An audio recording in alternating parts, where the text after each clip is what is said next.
Hello, I'm Emma Hammett from First Aid for Life and onlinefirstaid.com.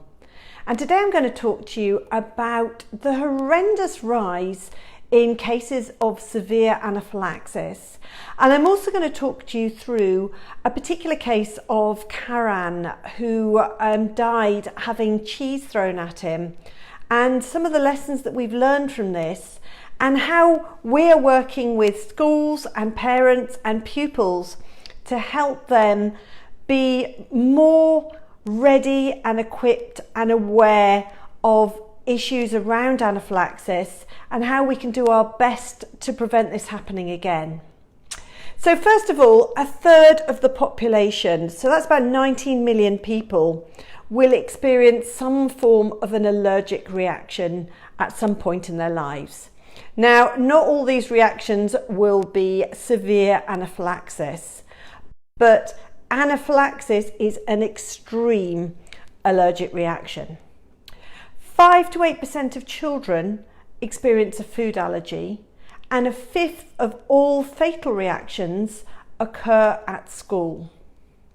Now, recently, there has been a huge increase in cases of anaphylaxis, and clinicians are not quite sure why this is happening, so it's prompted quite a lot of investigation. But the figures are pretty alarming. So compared with 2013-2014 figures, there has been a 34% increase in admissions due to anaphylactic shock. So that's between just over 4,000 admissions a year to over 5,500. There has been a 67% increase in London, from 180 cases to 480 cases. And for children under 10, there's been more than a 200% increase in children being admitted to hospital with severe anaphylaxis. So that is really frightening. So there are all sorts of lessons that we can learn from these admissions, and particular lessons from fatalities that have happened. So Natasha Lapruz and Karan Beer, or Karan as he was known. So Karan was a 13-year-old who was at school when some friends of his, or some kids in his class, as a prank, threw some cheese at him. Now, Karan had a dairy allergy, and it resulted in him having a severe allergic reaction, a severe anaphylactic reaction, from being a fit and healthy young man to being unconscious in less than 10 minutes. Now, following an inquest into his death, the coroner came up with some very serious sort of things that had gone wrong and recommendations to stop them happening in future. To such an extent that she wrote a report, which is an action to prevent future deaths report. And I've linked to that in the article that I'll link to the Facebook Live, because it makes quite harrowing reading.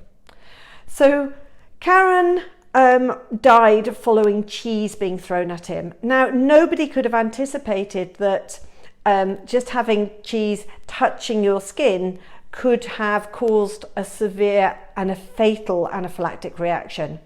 Now, his doctor and various anaphylactic experts all said that, it's unprecedented that this could have happened.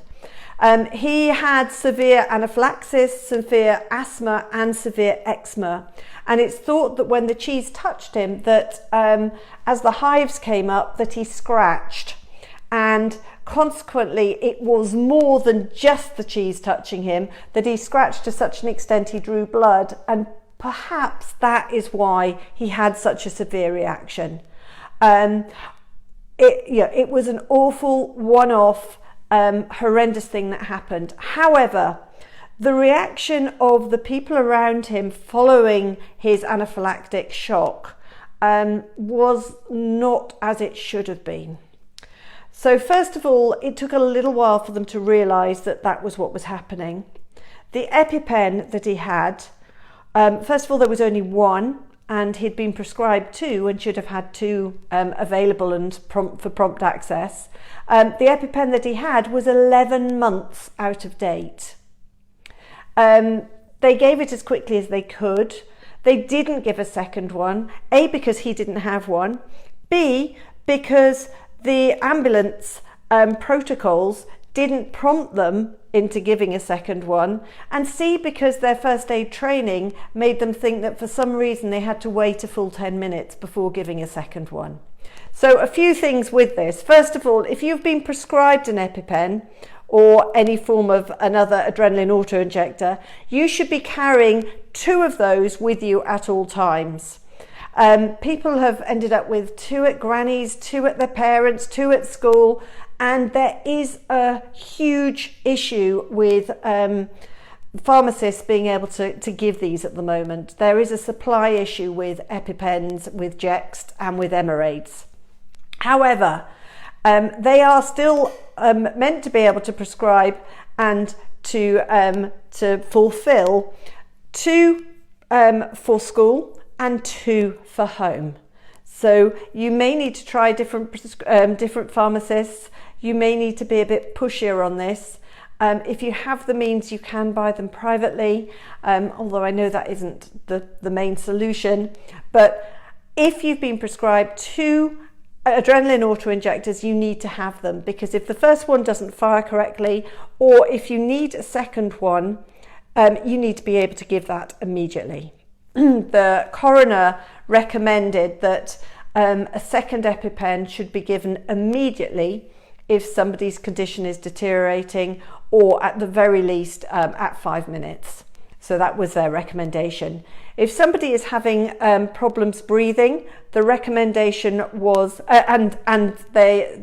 you think it's due to an allergic reaction, the recommendation is to give an EpiPen extremely promptly before anything else. They were suggesting even before phoning an ambulance to give that EpiPen and get the ambulance on the way promptly, as quickly as you can. The other thing about Karim, he didn't have an individual healthcare plan that clearly stated how he should be cared for at school. All children with medical conditions at school should have up-to-date and regularly reviewed individual healthcare plans. And that's a plan between the child and the parent and the school nurse and their GP and any specialist treatment to make sure that you know how to manage their condition and you know how to help if they have an emergency. The other issue is that the kids that were throwing the cheese said they didn't really understand how important it was and how serious anaphylaxis could be. So the other recommendation was communication, to ensure that the school are communicating to other staff and other pupils the seriousness of anaphylaxis and how important it is to understand about specific allergens and how ill it can make somebody and what they should do in the case of an emergency.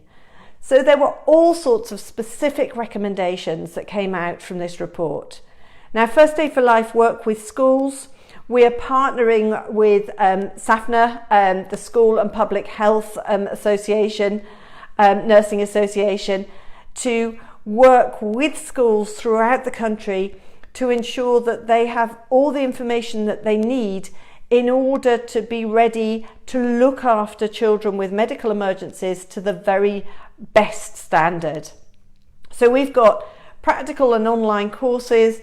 We can go in, we can run specialist courses to support the children and to support the staff in helping and being ready for any medical emergency that could happen in their school, and to ensure that they are proactively ensuring that things like EpiPens are in date and that they've got systems to flag up if they're going out of date, so we can help them do that.